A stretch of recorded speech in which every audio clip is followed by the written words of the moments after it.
சமூக நீதியின் அடிப்படையில் உருவாக்குன திமுக, அதோடைய வழித்தொண்டில் வந்த கலைஞருடைய மகனா இருக்கக்கூடிய திரு மு.க. ஸ்டாலின் அவர்களுக்கு சாதி வாரி கணக்கெடுப்புனால என்னன்னே தெரியல. அவர் வரமாட்டாருன்னா அவர் புள்ள உதயநிதிட்ட கேளுங்க.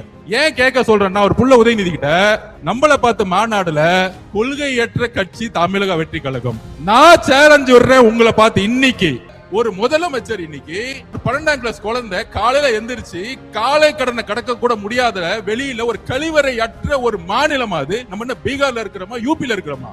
முதலமைச்சரா இருக்கக்கூடிய ஸ்டாலின் சார், நீங்கள் தான் பொறுப்பு. பெண்களுடைய பாதுகாப்புக்கு நீங்கள் தான் பொறுப்பு. ஒரே வாரத்துல 5 ரேப் ஆகுது உங்க கண்ணு முன்னாடி. ஆனா திமுக காரன் ஒருத்தன் அதை பத்தி பேசல. இந்த வெளிமன்ன மக்களுக்காக போராடிய அண்ணன் திருமான 90-2000 காலத்துல அவரை பேச்சு பார்த்து நான் வளர்ந்தவன். ஆனா இந்த பிரச்சனைக்கு அண்ணன் பேச மாட்டேங்கிறாரு. என்னன்னே தெரியல. அண்ணன் என்ன ஆனாருன்னு தெரியல. முதலமைச்சரை பார்த்தவன டக்குன்னு பயப்படுறாரு அண்ணன். அப்ப செந்தில் பாலாஜி ரெடி ஆயிட்டாரு எல்லாத்தையும் மாட்டி விடுறதுக்கு. ஆட்சி மாற்றம் முடியும் பொழுது தமிழக காவல்துறை எங்க அண்ணன் கண்ட்ரோல் வரும் பொழுது நீங்க எல்லாம் கரூர் மட்டும் ஜெயிலுக்கு போவீங்க. காவல்துறை எனக்கு வேண்டுகோள் கொடுக்குறேன், நான் பேசுறதை நிப்பாட்டாதீங்க. முதலமைச்சர் ஸ்டாலின் அவர்கள் சொல்லிடுங்க, நான் ஒரு 10 நிமிஷத்துல முடிச்சிருவேன். காவல்துறை கிட்ட ஒத்துழைப்பு கொடுத்துருவோம். இல்லன்னா பாவம் மாவட்ட செயலாளர் மேல எஃப்ஐஆர் போட்டுருவாங்க.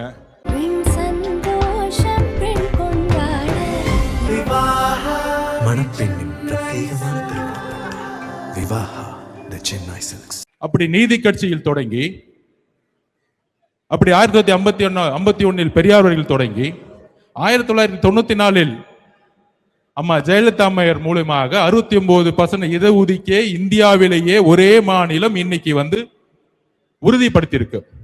ஆனால் ஏன் சாதிவாரி கணக்கெடுப்பை நம்ம நடத்தணும் அப்படிங்கிறத மக்களுக்கு எளிமையான முறையில் புரிய வைக்கணும். பீகார்ல நிதிஷ்குமார் அவர்கள் சமூக நீதியின் அடிப்படையில் உருவாக்கப்பட்ட மாநிலமான பீகார்ல மண்டல் கமிஷன் அன்னைக்கு உருவாச்சு. மொரார்ஜி தேசாய் காலத்தில் உருவாச்சு. அதை நடைமுறைப்படுத்தினது 1990 விபி சிங் அவர்கள். விபி சிங் அவர்கள் பிற்படுத்தப்பட்ட மக்களுக்கு சாதிவாரி கணக்கெடுப்பு மூலம் 27% இடஒதுக்கீடை அமல்படுத்ததுனால அவருடைய ஆட்சியை கலைச்சாங்க. அதுக்கு எதிர்த்து நின்றது ஒன்றிய பாஜக அரசு. அன்னைக்கு அவங்களுடைய வாபஸ் வாங்கினாங்க. ஒன்றிய பாஜக அரசு இடஒதுக்கீடு எதிராக அவங்களுடைய குரல் இருந்துச்சு. அதனால விபி சிங் அரசு தன்னுடைய பிரதம மந்திரி பதவி போனாலும் இடஒதுக்கீடாக நின்று பிரதம மந்திரி போஸ்டிங்கை வெளியிட்டு உறுதிப்படுத்தினார். இந்த வரலாறு ஏன் சொல்ற அப்படின்னா, இன்றைய இருக்கக்கூடிய திமுக அரசு சமூக நீதின்னு சொல்லக்கூடிய முதலமைச்சர் திரு மு.க. ஸ்டாலின் அவர்கள் பீகார்ல நிதிஷ்குமார் அவர்கள் சமூக நீதியின் அடிப்படையில் கேஸ்ட் ரிசர்வேஷனை நடத்தினார்.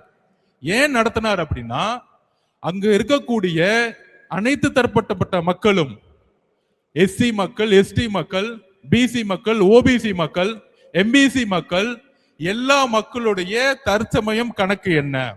1931 தான் கடைசியில எடுத்த சர்வே, பிரிட்டிஷ்காரங்க எடுத்தாங்க. அப்ப அவர் ஒரு சேலஞ்ச் பண்ணி சமூக நீதி அடிப்படையில் நம்ம ஒரு ரிசர்வேஷன், நம்ம ஒரு கணக்கெடுப்பு நடத்தணும். அந்த கணக்கெடுப்பு நடத்தும் பொழுது எந்தெந்த சாதி மக்களுடைய உண்மையான கணக்கெடுப்பு என்ன, அந்த கணக்கெடுப்பை நடத்தி அரசு தன்னுடைய திட்டங்களை எங்கெல்லாம் ஏழ்மையின் விளிம்பு நிலையில் இருக்கக்கூடிய மக்கள் இருக்காங்களோ அங்க கொண்டு போய் சேர்க்கணும்னு நினைச்சவர் தான் நிதிஷ்குமார் அவர்கள். இவர் தான் உண்மையான முதலமைச்சர். அவரை ஃபாலோ பண்ணி நம்மளுடைய பக்கத்து மாநில கர்நாடகாவில் இருக்கக்கூடிய உண்மையான சமூக நீதி காவலர் இருக்கக்கூடிய திரு சீதாராமையா அவர்கள் கணக்காய்வு நடத்தினார். அதுக்கப்புறம் தெலுங்கானா ஒரு புதிய முதலமைச்சர் முதல் முறையில் இருக்கிறார் ரேவந்த் ரெட்டி அவர்கள். அவரும் கணக்கெடுப்பை நடத்தி இன்றைக்கு அதுக்கான கமிஷனை போட்டு தன்னுடைய அரசினுடைய திட்டங்கள் சரியாக கரெக்டாக கணக்கெடுப்பு நடத்தி திட்டங்களை அந்த ரிசர்வேஷன் மூலமாக எங்கெல்லாம் ஏழ்மை இருக்கோ, எங்கெல்லாம் வறுமை இருக்கோ, எங்கெல்லாம் தீண்டாமை இருக்கோ அதற்கு எதிராக அரசினுடைய ஒட்டுமொத்த திட்டங்களையும் கொண்டு போய் சேர்த்திருக்கிறார். காங்கிரஸ் ஆளக்கூடிய மாநிலங்கள், எதிர்கட்சியா இருக்கக்கூடிய நிதிஷ்குமார் ஆளக்கூடிய மாநிலங்கள், இங்கெல்லாம் ஒரு சாதிவாரி கணக்கெடுப்பு நடத்தும் பொழுது சமூக நீதியின் அடிப்படையில் உருவான திமுக, அண்ணாதுரை ஒரே ஒரு விஷயத்துக்காக இந்த திமுக உருவாக்கினார், சமூக நீதி. சமூக நீதியின் அடிப்படையில் உருவாக்கின திமுக அதோடைய வழித்தொண்டில வந்த கலைஞருடைய மகனா இருக்கக்கூடிய திரு மு.க. ஸ்டாலின் அவர்களுக்கு சாதிவாரி கணக்கெடுப்புனால என்னன்னே தெரியல. மக்கள் தொகை கணக்கெடுப்பையும் சாதிவாரி கணக்கெடுப்பையும் குழப்பி சட்டசபையில பேசுறாரு. இது ஒன்றிய பாஜக அரசு தான் நடத்தணும். ஒன்றிய பாஜக அரசு தான் நடத்தணும்னா எப்படி கர்நாடகால சீதாராமையா நடத்தினார், எப்படி நிதிஷ்குமார் நடத்தினார், எப்படி தெலுங்கானால சிஎம் நடத்தினார், மம்தா பானர்ஜி வெஸ்ட் பெங்கால எப்படி நடத்திட்டு இருக்காங்க. இதற்கு முதலமைச்சர் பிரஸ் மீட்டை வச்சு தயவு செஞ்சு பத்திரிகையாளர் கேள்வி கேளுங்க. அவர் வரமாட்டாருன்னா அவர் புள்ள உதயநிதி கேளுங்க.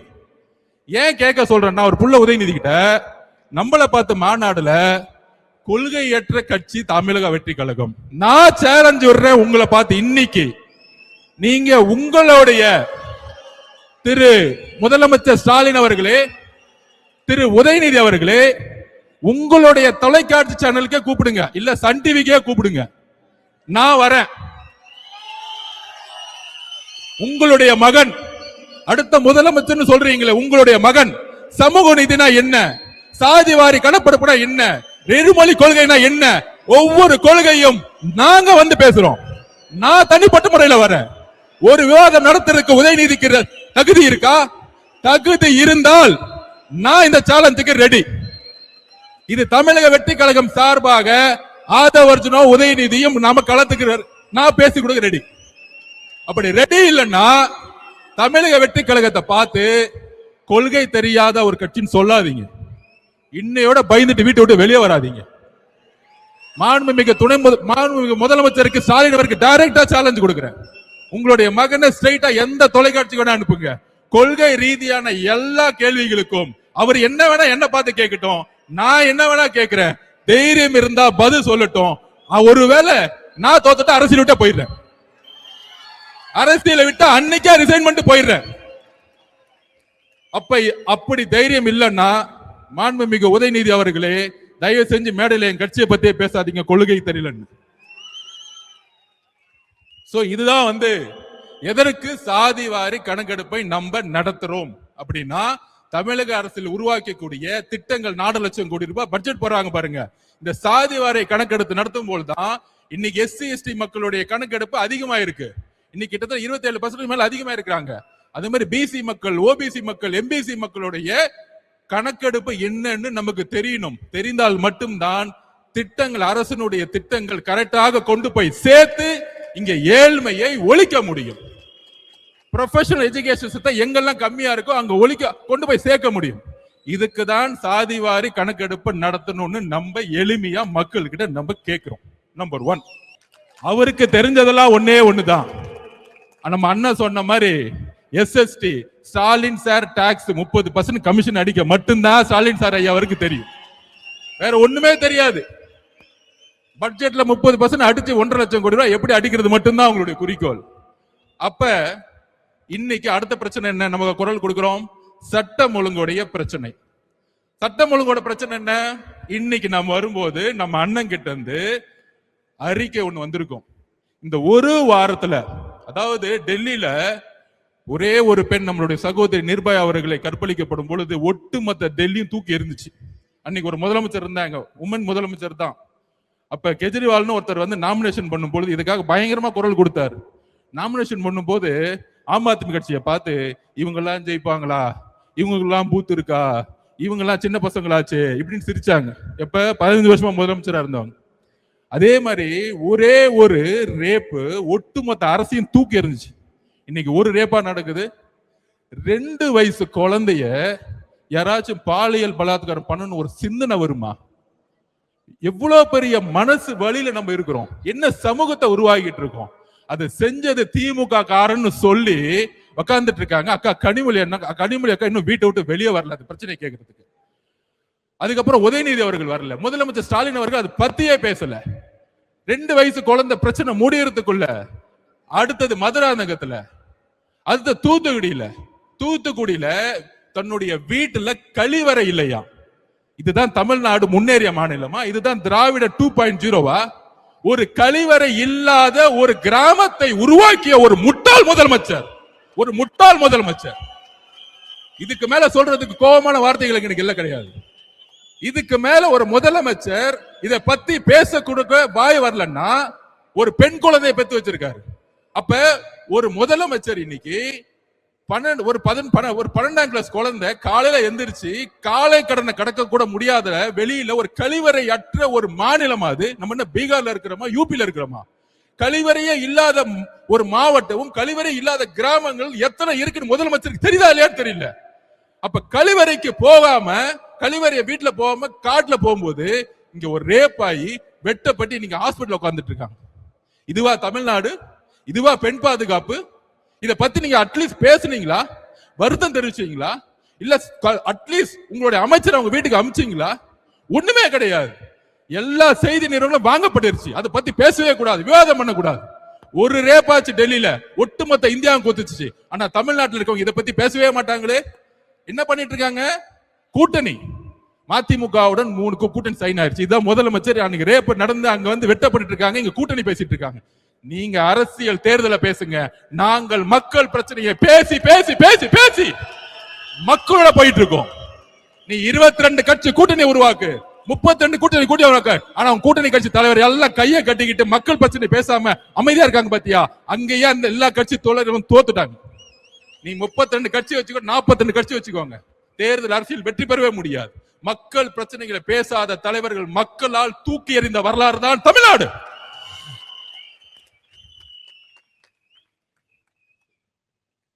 அதுக்கப்புறம் நம்ம சிவகங்கை நாங்குநேரி எதுக்காக அருவாய் எடுத்துட்டு இந்த சினிமா படத்துல வர மாதிரி எங்கெங்கெல்லாம் மக்கள் விளிம்பில் இருக்க மக்கள் இருக்க போய் வெட்டுறது, கொல்றது, அது ரீல்ஸ் போடுறது. இதோட அடிப்படை பிரச்சனை என்ன? இதோட அடிப்படை பிரச்சனை ஒண்ணுதான், கஞ்சா, ட்ரக்ஸ்.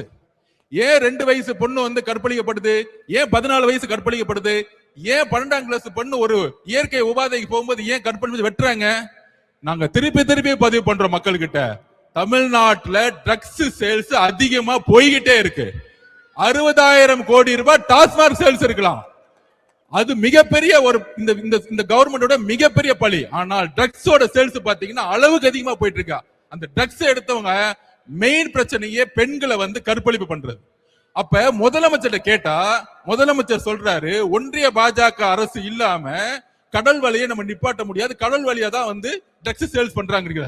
ஐயா முதலமைச்சர் அவர்கள், ஸ்டாலின் அவர்களே, கடல் வழியா வரலாம், நான் திருப்பியும் பதிவு பண்றதான். ரோடா சேல்ஸ் பண்றது உங்களுடைய கண்ட்ரோல்ல இருக்குன்னு ஏன் இன்னும் புரிய மாட்டேங்குது?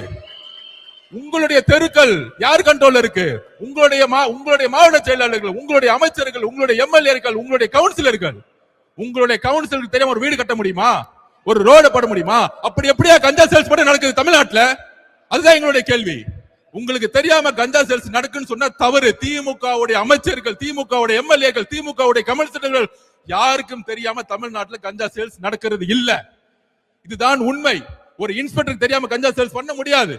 ஒரு எஸ்ஐக்கு தெரியாம கஞ்சா சேல்ஸ் பண்ண முடியாது. ஒரு கான்ஸ்டபிள் தெரியாம ஒரு கஞ்சா சேல்ஸ் பண்ண முடியாது. அப்ப இதுக்கெல்லாம் யாரு பொறுப்பு? முதலமைச்சரா இருக்கக்கூடிய ஸ்டாலின் சார், நீங்கள் தான் பொறுப்பு. பெண்களுடைய பாதுகாப்புக்கு நீங்கள் தான் பொறுப்பு. ஒரே வாரத்துல 5 ரேப் ஆகுது உங்க கண்ணு முன்னாடி. ஆனா திமுக காரன் ஒருத்தன் அதை பத்தி பேசல. அக்கா கனிமொழி அக்கா பேசல, திமுக அமைச்சர்கள் பேசல, திமுக கவுன்சிலர்கள் பேசல.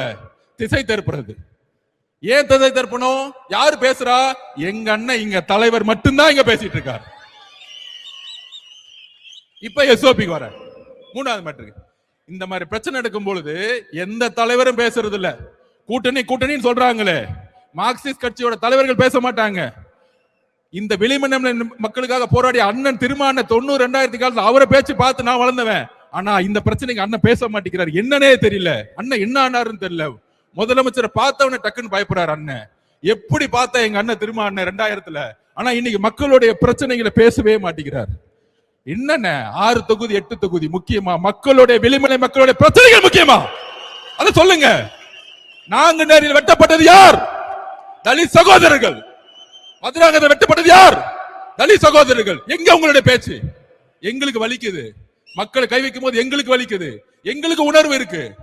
2 வயசு குழந்தையும் 14 வயசு குழந்தையும் 12ஆம் கிளாஸ் பொண்ணும் கற்பழிக்க முடியாது. என்னுடைய தங்கைய மேல கை வச்சா என்ன கோவம்? அதே கோவம் தான் எங்களுக்கு வருது. ஆனா உங்களுக்கு ஏன் கோவம் வர மாட்டேங்குது? ஏன் முதலமைச்சர் உங்களுக்கு கோவம் மாட்டேங்குது? நீங்களும் ஒரு பெண் குழந்தையை பெற்றிருக்கீங்க, ஏன் பேச மாட்டேங்கிறீங்க? அட்லீஸ்ட் பேசுங்க.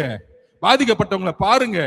இனிமேல் நான் இருக்கிற வரைக்கும் இனிமேல் தவறு நடக்க மாட்டேன்னு சொல்லுங்க. அட்லீஸ்ட் மக்கள் உங்களை அட்லீஸ்ட் திருப்பி அவங்க ஓட்டு போடுவாங்க. ஆனா அதை கூட சொல்ல மாட்டேங்கிறீங்களே. ஒரு மனிதாபிமானம் கூட உங்களுக்கு இல்லையே. அதனாலதான் எங்களுக்கு கோபம் வருது. அப்ப இதை கேட்கறதுக்கு எங்களுடைய அண்ணன் எங்க தலைவர் மாவட்ட ரீதியா பயணம் போனார். மாவட்ட ரீதியா பயணம் பண்ணும் பொழுது ஒவ்வொரு மாவட்டத்துடைய எழுச்சிகள் பார்த்து திமுக பயந்துட்டாங்க. அப்ப உடனே செந்தில் பாலாஜிக்கு அஜெண்டா, அங்க ஏதாவது பிரச்சனையை பண்ணி விட்டுரு. கரெக்டா அண்ணன் பேச ஆரம்பிக்கிறாரு. நீங்க வீடியோல பார்த்திருப்பீங்க. 10 ரூபாய் பாலாஜின்னு பேச ஆரம்பிக்கிறார். செருப்பு வந்துருச்சு. எந்த மாவட்டத்திலையும் செருப்பு தூக்கி போட்டதா வரலாறே கிடையாது. ஏன்னா சுத்தில இருக்கக்கூடிய மக்கள் எங்க தலைவரோட அன்பு இல்ல நம்பிக்கை வச்சிருக்காங்க. அப்ப கரூர்ல மட்டும் எப்படி செருப்பு வந்துச்சு? நேத்து பேட்டி கொடுக்கிறார் செந்தில் பாலாஜி. அது என்ன ஹாஸ்பிட்டல்ல போனவங்க எல்லாத்தையும் கூப்பிடுவாங்க, என்ன மட்டும் ஏன் கூப்பிடுறாங்கன்னு தெரியல. நீ தான் ஃபர்ஸ்ட் அக்யூஸ்ட். அவ்வளவுதான். செகண்ட் அக்யூஸ்ட் யாரு? அவருக்கு என்ன பயம் வந்துருச்சு? ஏன் மித்தவங்க எல்லாம் கூப்பிடல, மகேஷ் ஏன் கூப்பிடல, என்ன மட்டும் கூப்பிடுங்க. அடுத்தது முதலமைச்சர் வந்தாரு 2 மணிக்கு, அவரையும் கூப்பிடுங்க. அடுத்தது அவருடைய பயம் அப்படி, என்ன மட்டும் கூப்பிடாதீங்க எல்லாத்தையும் கூப்பிடுங்க. காலையில புள்ள வந்துச்சு உதயநிதி அவர்கள், அவரையும் கூப்பிடுங்க. அப்ப செந்தில் பாலாஜி ரெடி ஆயிட்டாரு எல்லாத்தையும் மாட்டி விடுறதுக்கு. ஆட்சி மாற்றம் முடியும் பொழுது தமிழக காவல்துறை எங்க அண்ணன் கண்ட்ரோல் வரும் பொழுது நீங்க எல்லாம் கரூர் மட்டும் ஜெயிலுக்கு போவீங்க. இது நடக்குதா இல்லையான்னு மட்டும் பாரு. இப்ப 6 டிஸ்ட்ரிக்ட்ல திருவாரூருக்குள்ள அண்ணன் நுழைகிறார். மக்களை நம்புங்க, எந்த எதிர்கட்சி தலைவரும் திருவாரூருக்குள்ள போவே முடியாது. ஏன்னா கலைஞருடைய மண் அது. 55% ஓட்டு போடுவாங்க. யார் எம்எல்ஏ நின்னாலும் கண்ணை மூடி போடுவாங்க. ஆனால் ஒட்டுமொத்த திருவாரூர், வேணா நான் பஸ்ஸுக்குள்ள இருக்கிறேன், நானே பயந்துட்டேன். ஒட்டுமொத்த திருவாரூர் மண்ல ஒரு 2 கிலோமீட்டர் போறதுக்கு 4 மணி நேரம் ஆச்சு அண்ணன் போறதுக்கு. இதுக்கு தான் பயம், இதுக்கு தான் கரூர். அப்ப கரூர்ல பிரச்சனை நடத்தி என்ன பண்ணாங்க? அவர் ஒரு கொலை குற்றவாளியில மாட்டவரதுக்கு வேலையை பண்ணிட்டாங்க. அண்ணன் எமோஷனல் ஆளு, ஆல்ரெடி மக்களுடைய இறப்பு. இந்த பிரச்சனை எல்லாம் பண்ண அரசியல் விட்டு போயிடுவாரு, பிரஷர் கொடுத்தா அரசியல் விட்டு போயிடுவார். நாம் அதெல்லாம் கடந்து, வழியெல்லாம் கடந்து அழுது ஒரு 50 நாள் சட்ட போராட்டங்கள்லாம் முடிச்சு, ஒருவேளை திமுக போட்டாங்க ஹைகோர்ட்ல எஸ்ஐடி போட்டாங்களே, உடனே ஒரு ஆபீசரை போட்டு அப்பாயின்மெண்ட் பண்ணாங்களே, ஒருவேளை தமிழக அரசு இந்த என்கொயரி பண்ணிருந்தா நான் முதற்கொண்ட அருண்ராஜ் முதற்கொண்டு திரு அண்ணன் நம்ம ஆனந்த முதற்கொண்டு இன்னைக்கு வரைக்கும் ஜெயில தான் இருந்திருப்போம். எல்லா கொலைப்பழியும் நம்ம மேல போட்டிருப்பாங்க. இதுதான் திமுகவுடைய சூழ்ச்சி. அப்ப இதை பண்ணாங்க. சுப்ரீம் கோர்ட் ஜட்ஜ்மெண்ட் ஆகி நம்ம என்கொயரி பக்கம் போயிட்டு இருக்கோம். திருப்பி அண்ணன் ஆரம்பிச்சிட்டாரு பிரச்சாரத்துக்கு போலான்னு கிளம்பலான்னு. அப்போ ஒரு எஸ்ஓபி போட்டாங்க. நம்ம கோர்ட்டுக்கு நம்ம தான் போகணும். எல்லா கட்சிகளுக்கும் சரிசமமான ஒரு சட்டத்தை உருவாக்கணும். பர்மிஷன் கேட்டா எங்களுக்கு மட்டும் 30 நாள் ஆகுதுன்னு. கேஸ் நம்ம தானே போட்டோம், நம்மளை கூப்பிட்டுருக்கணும்ல. ஆனா நம்மளை கூப்பிடவே இல்லை. ஏன்னா நம்ம புது கட்சியா, கேஸ் போட்டது நம்ம தான் போய் முறையிடுறோம் கோர்ட்ல. கோர்ட் சொல்லுது எல்லா கட்சியும் கூப்பிடுங்கன்னு, ஆனா நம்மள கூப்பிடல. இந்த உண்மையை தெரிஞ்சுக்கணும். உடனே எஸ்ஓபி போட்டாங்க. அந்த எஸ்ஓபி பேர் என்ன தெரியுங்களா? சொல்லுங்க நீங்க. Stalin operating system. ஸ்டாண்டர்ட் கிடையாது, அது ஸ்டாலின் சார் அவரோட பேர்லயே போட்டுக்கிட்டாரு. என்ன போட்டுக்கிட்டாரு? அவரு மட்டும் அவர் பையனை வச்சு எத்தனை இளைஞர் மாநாடு வேணா போட்டுக்கலாம், வாரத்துக்கு ஒரு மாநாடு போலாம். ஆனா நம்ம ஒரு மாநாடு போறதா இருந்தா ஒரு 100 கொஸ்டின் வரும். அந்த கொஸ்டின் நிரப்புறதுக்குள்ள 15 நாள் ஆயிடும். நம்ம தலைவர் வெளியே ரோட்ல இங்க வந்தா 50,000 பேர் கூடுவாங்க. கூடும் பொழுது காவல்துறை ரோட சரியா ரெகுலைஸ் பண்ணலன்னா திருப்பி மக்களுக்கு ஸ்டாம்பீட் ஆகிறதுக்கான ப்ராப்ளம் இருக்கும். அதனாலதான் நம்ம தலைவர் ஒவ்வொரு இடத்துக்கு வர்றதுக்கு யோசிச்சுட்டே இருக்கிறாரு. அவர் வெளியே வர்றதுக்காக யோசிக்கல தம்பி, மக்களுடைய பாதுகாப்புக்காக தான் அமைதியா உட்கார்ந்துட்டு இருக்காரு. ரொம்ப தெளிவா நான் பதிவு பண்றேன். அவர் நடக்க ஆரம்பிச்சிட்டாருன்னா 1 லட்சம் பேர் வருவாங்க. அப்ப மக்கள் பாதுகாப்பு காவல்துறையிட்ட இருக்கு. காவல்துறை எதுவுமே செய்யறது இல்ல. அப்ப திருப்பி அவர் ஸ்டாம்பீட் ஆகி திருப்பி அவர் மேல கொலைவழி பண்ணணும். இதுக்காக தான் எஸ்ஓபி. அப்பதான் முடிவு பண்ணோம்.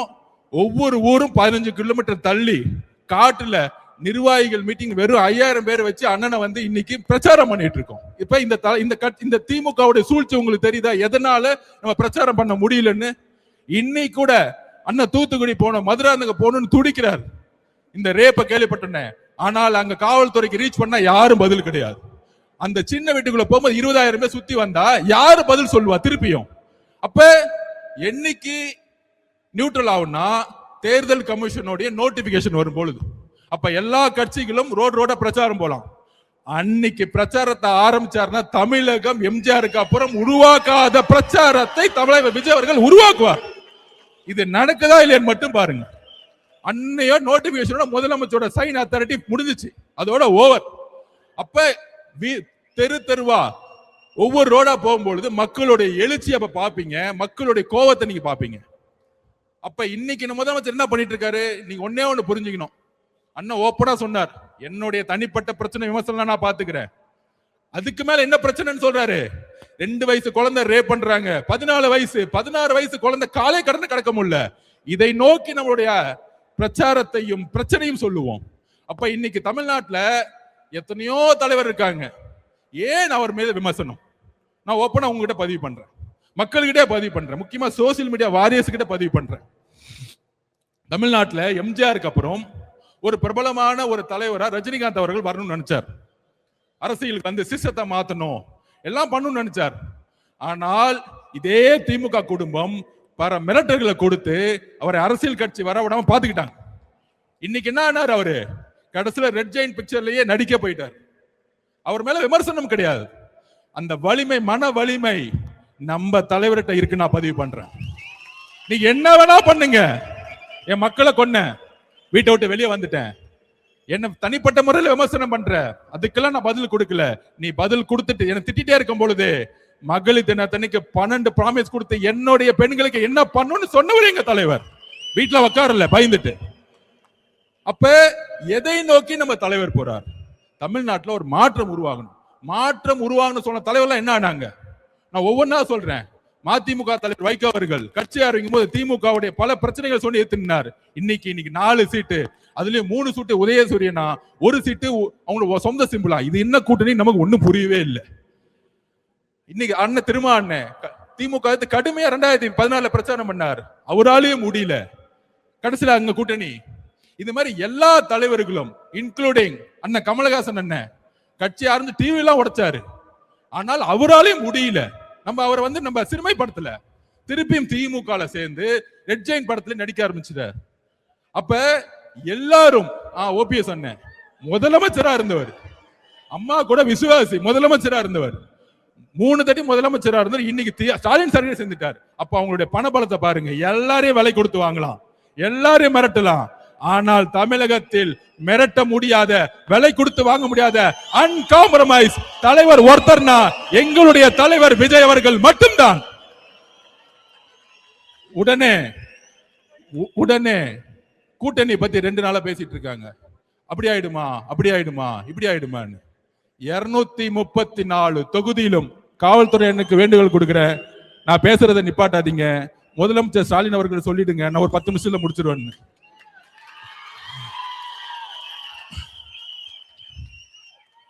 கவலைப்படாதீங்க, பாத்துக்குவோம். இன்னும் 60 நாள் காவல்துறை நம்ம பக்கம் வந்துடும்.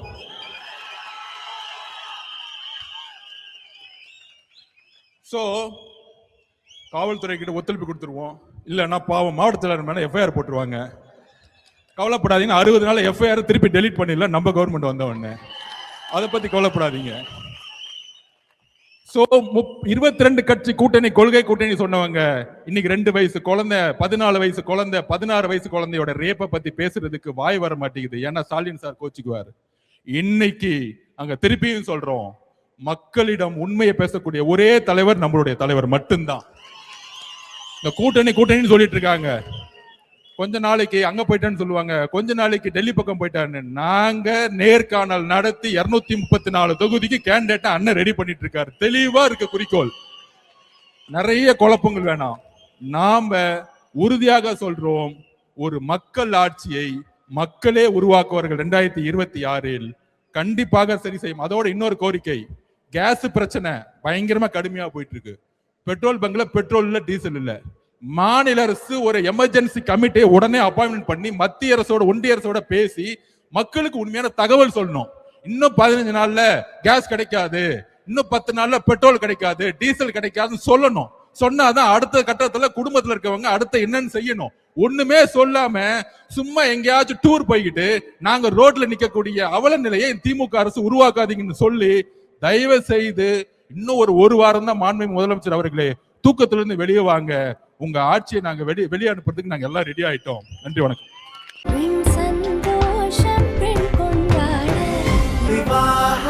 மணப்பெண்ணின் பிரத்யேகமான திருமணம் விவாஹா தி சென்னை சில்க்ஸ். மின்னம்பலம்.com தமிழின் முதல் மொபைல் பத்திரிகை.